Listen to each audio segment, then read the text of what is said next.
Bună seara! Pe baza a ce am făcut ieri, da, am făcut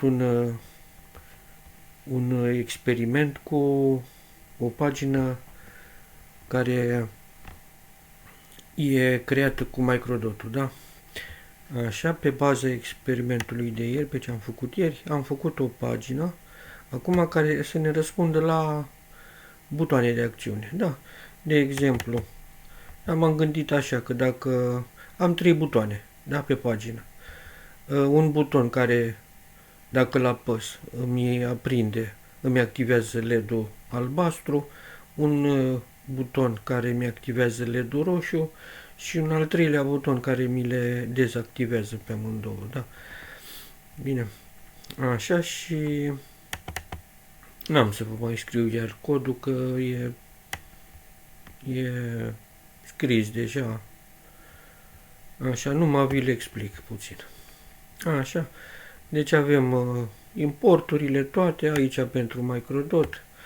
Așa, pentru LED-ul roșu, dacă mai țineți minte, este pe pinul 19, LED-ul albastru e pe pinul 18, sunt pin de ieșire, pentru că mi scoate în exterior, au un efect de luminositate, da. Așa, amândouă sunt puse pe off prima dată, da. Așa, la fel, pagina. Conținutul paginii mele, ca și ieri,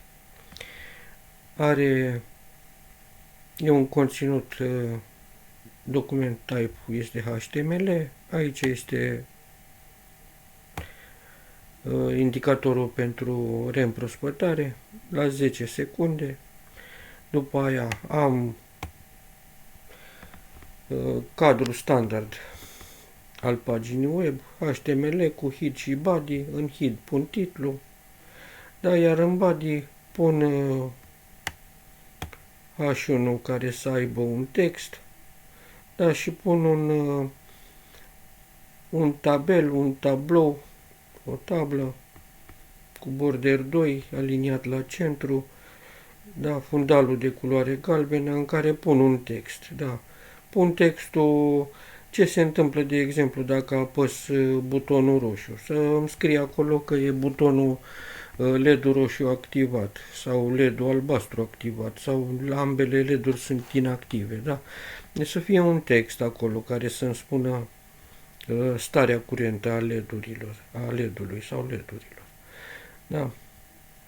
Așa, deci pot să pun exact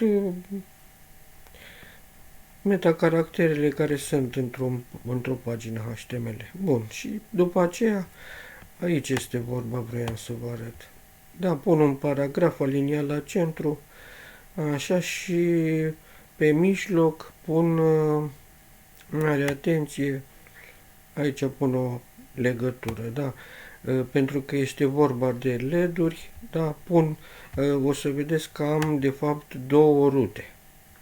Da, o rută implicită, care îmi răspunde la linkul 192.168.4.1, da, deci o rută implicită unde LED-urile le pun pe off, da, și pagina mea nu este, da, link ăsta, cum îi zice, conținutul paginii. Conținutul paginii nu-l modific decât cu textul LED-uri on-off inactive, da. Bine, deci pasez către șirul ăsta de caractere care l-am format aici decât textul care mi-l pune abia aici, în tabel, da. Așa, și mai departe, a doua rută. Ruta asta este responsabilă de acțiuni. Bine, deci dacă cumva apăs pe butonul roșu, vedeți că aici este buton, da? Deci dacă apăs pe butonul roșu, atunci o să am linkul /LED semnul întrebării V egal cu 1, da? Așa, și o să se ducă pe ruta asta. Așa, și eu extrag din request, extrag argumentul care l-am pus după V. Da? Deci, dacă argumentul... ăsta e un dicționar, de fapt. Da? Deci dacă argumentul extras de mine din request, argumentul corespunzător lui V este 1, atunci înseamnă că am apăsat pe butonul roșu, da? Și înseamnă că am și efectul, de fapt, da? LED-ul roșu îl activez, dezactivez LED-ul albastru și trimit un text în exterior, da? O să-l trimit abia aici, modific un text cu LED roșu activat, ca să se vadă și în tabel. Da? Dacă argumentul corespunzător lui V este 2, valoarea lui V este 2, înseamnă că am apăsat pe butonul al doilea.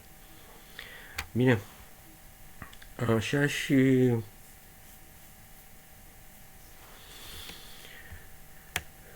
pentru ruta a treia, că o să vă întrebați de ce nu pun și pentru al treilea caz. Ruta a treia, i-am dat de aici efectul, să se ducă direct pe ruta implicită. Deci se va duce, de fapt, pe ruta asta. Bine. Așa. La fel, ca și ieri, modific acum șirul de caractere, pagina. O modific cu valoarea butonului. Așa și cu textul care îl modific aici. Da. Acum, valoarea asta butonului eu nu o folosesc deloc în șir. Da. E pur și simplu o transmit așa, din obișnuință. Da. De fapt, nici n-ar fi nevoie de argumentul ăsta. Da. Așa, numai dacă vreau să-l afișez aici acum. Atunci afișez valoare buton, da, o pun într-un indicator acolo. Dar nu e nevoie. Bine. După care returnez în exterior răspunsul și tipul conținutului text sau HTML. Bine. Așa, după care, da, aici e ruta implicită, iar aici este rularea serverului. Da, pe portul 80. Ok. Hai să vedem. O să aveți conținutul programului, dar nu vă mai postez și microdotul, că este deja pe laboratorul de dinainte. Așa. Bun, hai să vedem acum cum rulează. Așa, îmi spune că se creează un... Da. Deci s-a creat nici nu mai știu parola. Așa, microdot.web și parola asta, da? Așa, căutăm microdot.web-ul. Așa, s-a conectat. Așa, după care ne ducem pe internet și scriem 192.168.4.1. Da? Ok. Da, și acum hai să vedem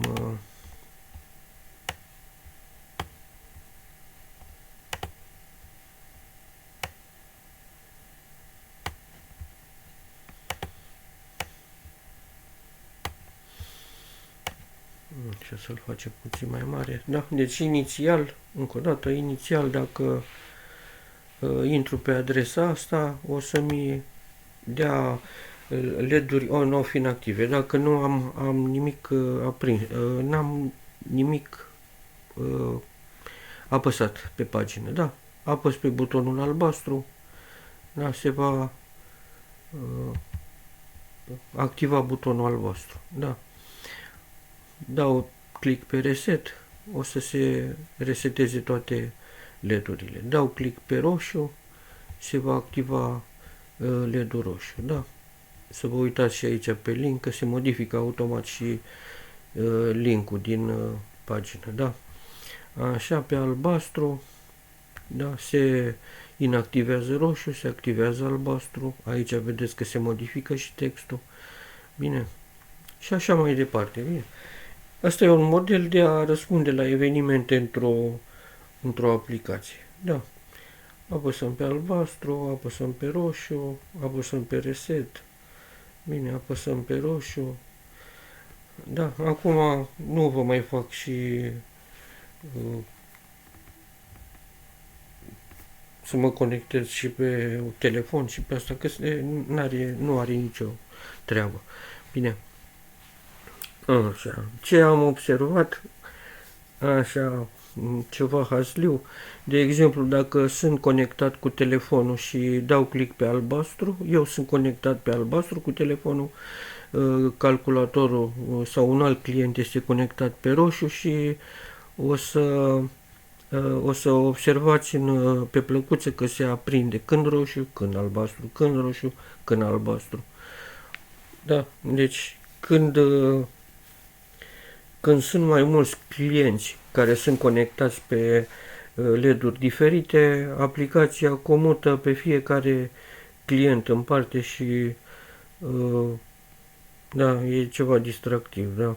Credeam că în momentul în care un client activează LED-ul roșu, dezactivează LED-urile albastre la ceilalți, da, și toți tăi intră pe LED-ul roșu, dar nu e așa.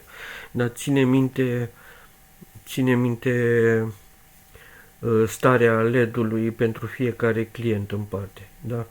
Deci activează fiecare client un LED diferit, nu-i nimic, nu modifică un client LED-ul, starea LED-ului pentru un alt client, rămâne neschimbat. Da?